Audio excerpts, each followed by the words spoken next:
Good morning students. SST में जो आज हमारा टॉपिक है वो है क्रॉपिंग एग्रीकल्चर का। और एग्रीकल्चर जो है हमारे देश में काफ़ी मेजर एक्टिविटी है। सो यहाँ हमें पता होना चाहिए इसके बारे में।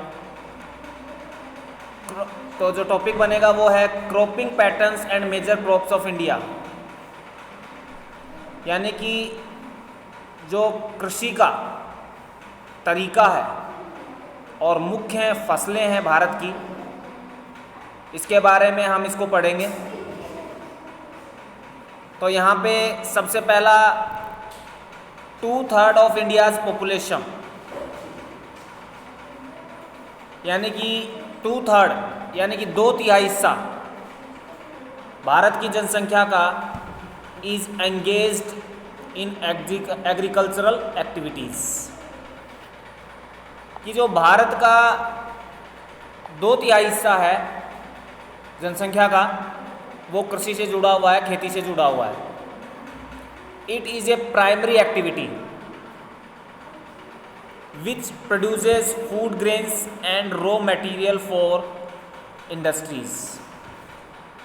यह एक प्राथमिक क्रिया है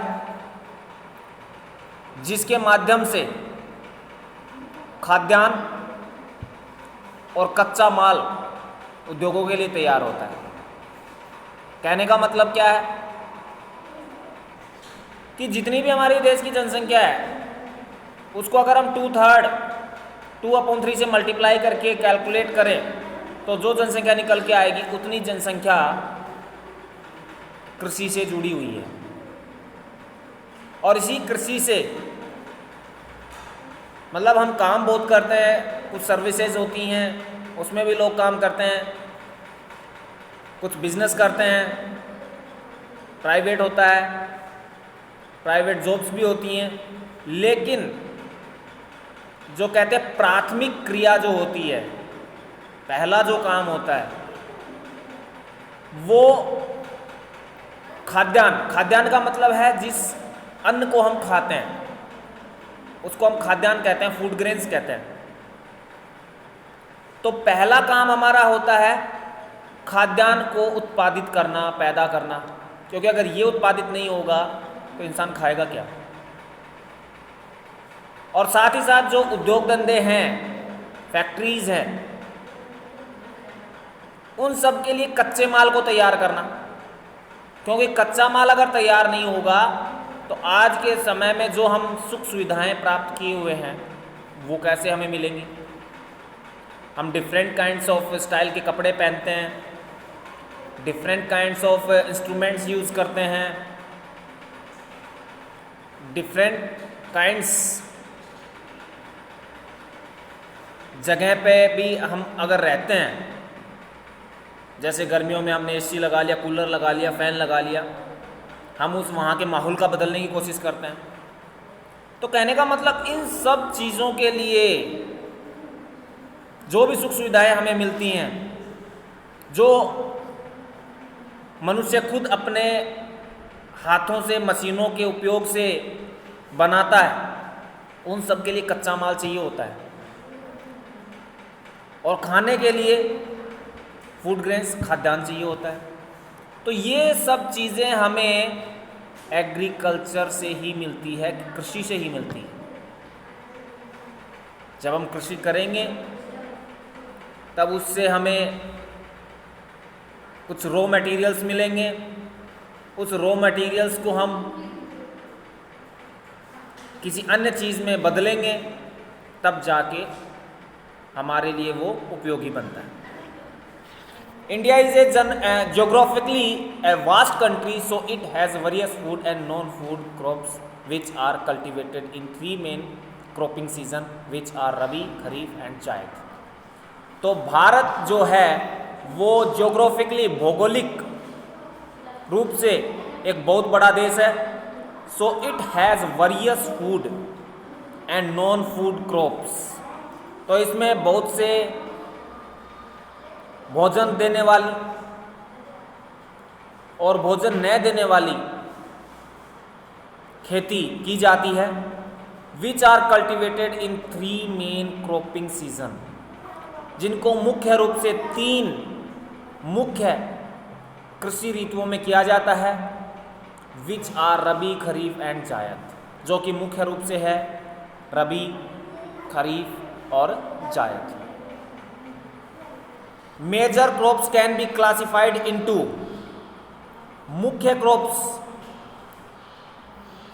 अगर हम फसलों की बात करें, ये तो ऋतुओं के हिसाब से हो गई रबी, खरीफ और जायद, लेकिन फसलों को अगर हम फायदे, बेनिफिट के हिसाब से क्लासिफाई करें तो वो होती हैं फूड क्रॉप्स, यानी कि जिनको हम खाने के काम में लेते हैं, तो वो आती है राइस, वीट, मिलेट, मेज एंड पल्सेस।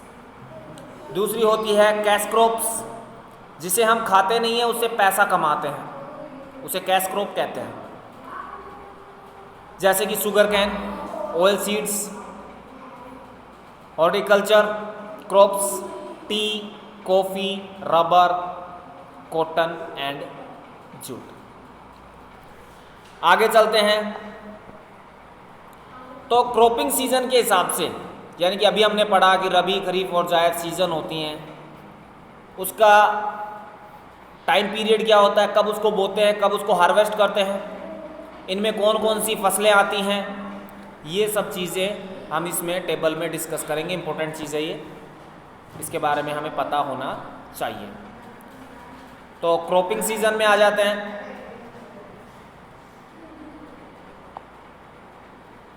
तो यहाँ पे सबसे पहले रबी,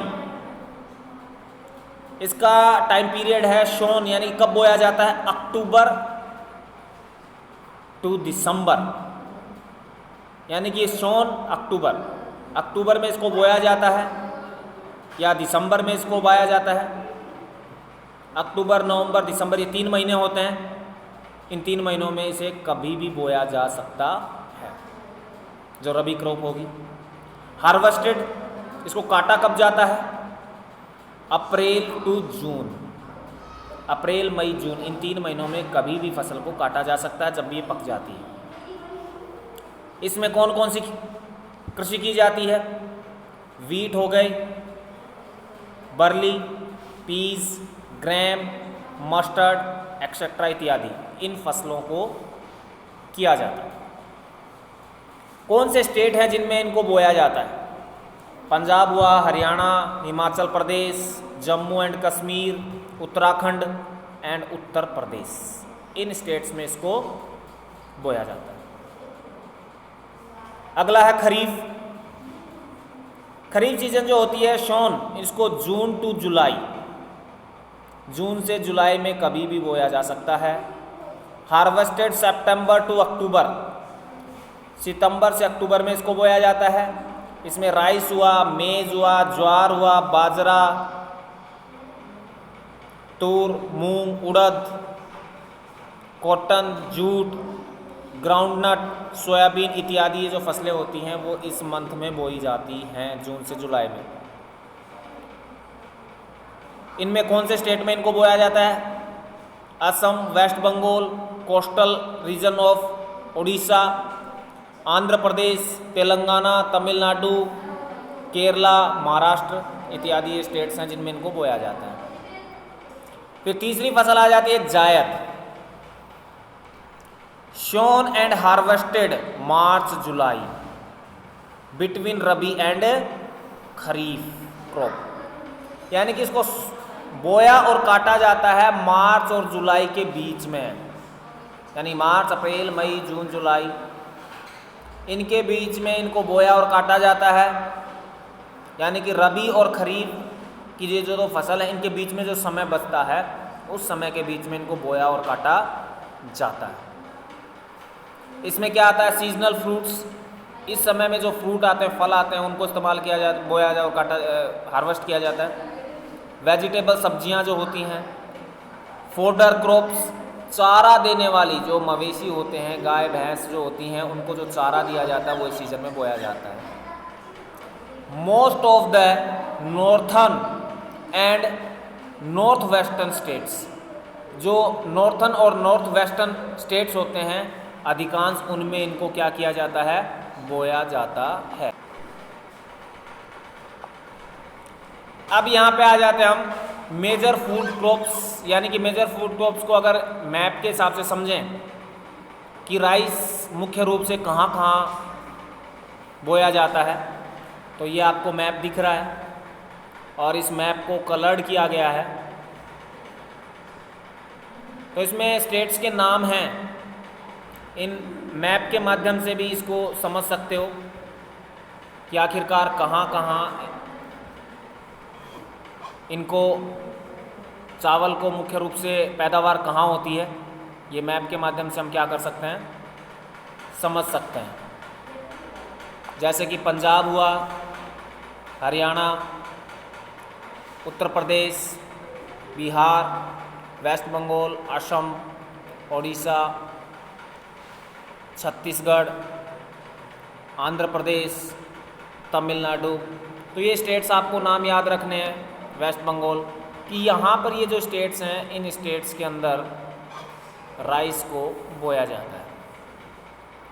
अब इस फसल की अगर हम बात करें, जो राइस है, तो इसका टेम्परेचर कितने से कितने का होना चाहिए, कैसी इसकी मिट्टी चाहिए, इसके बारे में भी अगर हम डिस्कस करें तो आगे दे रखा है, ये आपके सामने स्क्रीन पे है कि कितना इसका टेम्परेचर होना चाहिए, कैसी इसकी मिट्टी होनी चाहिए, कैसा इसका वातावरण होना चाहिए, ये सब यहाँ पे स्क्रीन पे आपको नज़र आएगा।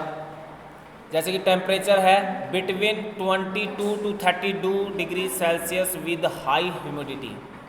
क्या मतलब हुआ कि चावल अगर बोना है तो वहाँ का तापमान 22 से 32 डिग्री सेल्सियस के बीच में होना चाहिए, और हाई ह्यूमिडिटी का मतलब वातावरण में पानी की मात्रा, आर्द्रता की मात्रा अत्यधिक होनी चाहिए। रेनफॉल, बरसात कितनी होनी चाहिए, अराउंड 150 to 300 सेंटीमीटर तक बरसात होनी चाहिए। अगर इससे कम बरसात होगी या इससे ज़्यादा बरसात होगी तो वो फसल को नुकसान करेगी। सोयल टाइप, मिट्टी कैसी होनी चाहिए, deep clay and loamy soil, यानी कि जो गहरी, जो चिकनी मिट्टी होती है या लोमी सोयल जो होती है, वो इसकी मिट्टी उपयोगी होती है। टॉप राइस प्रोड्यूसिंग स्टेट, सबसे ज़्यादा चावल कहाँ पैदा होता है, वेस्ट बंगाल में सबसे ज़्यादा। फिर उसके बाद दूसरा नंबर आता है पंजाब का, तीसरा नंबर आता है उत्तर प्रदेश का, चौथा आता है आंध्र प्रदेश का, और उसके बाद आता है बिहार का। ये टॉप 5 स्टेट्स हैं। सीरियल वाइज असेंडिंग ऑर्डर में आपको डिसेंडिंग ऑर्डर में सबसे अधिक उत्पादन वाला स्टेट, फिर उसके बाद उससे कम उत्पादन वाला स्टेट, फिर उससे कम, फिर उससे कम, इस तरीके से आपको स्टेट वाइज नाम दे रखे हैं। फिर it is the stable food crop majority of Indian people.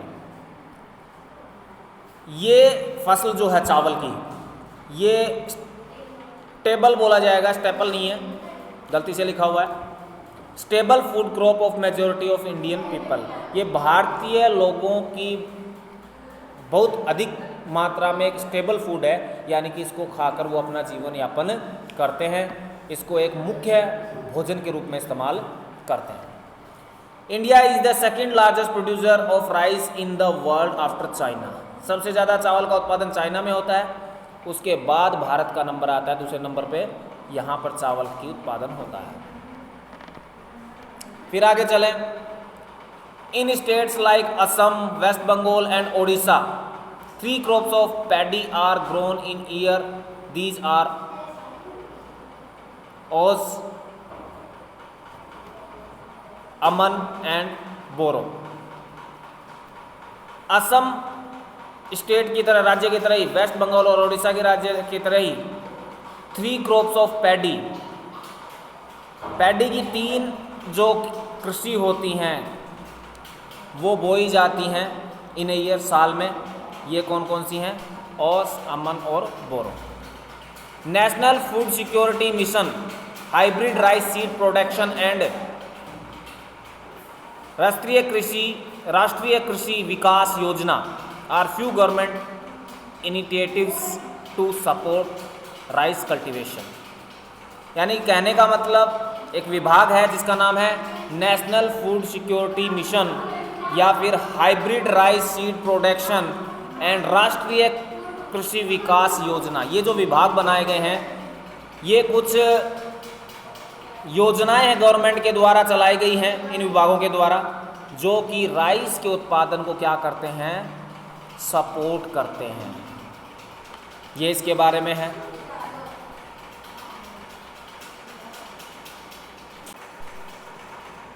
अगली जो फसल आती है वीट,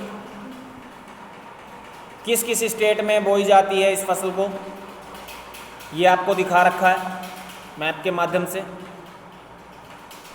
तो यहाँ पे अगर इसको मार्क करके समझें